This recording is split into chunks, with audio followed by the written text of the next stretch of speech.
Welcome to Burlap Teachers. Enjoy the video. In this video, I will explain how to use a jumper on a motherboard.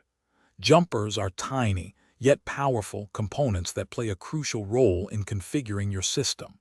They are essentially small plastic blocks containing a conductive clip inside. By placing these over specific pins on your motherboard, you complete a circuit, allowing you to change settings or perform essential functions like clearing your BIOS memory. Understanding their function is key to basic system maintenance. Finding the correct jumper pins is your next step. Look closely at your motherboard for small groups of 2 or 3 exposed metal pins.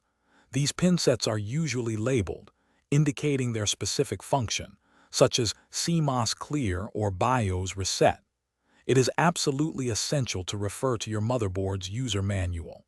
This guide will provide precise diagrams and instructions for each jumper's location and its intended purpose, preventing any accidental misconfigurations.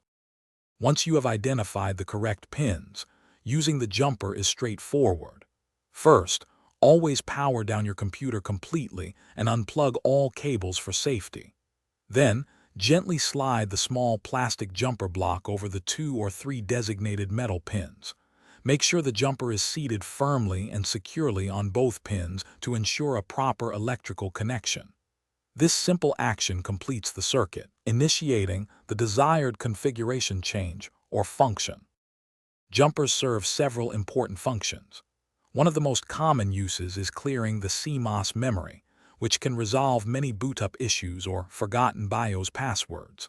On some older motherboards, jumpers were used to manually set CPU clock speeds or voltages.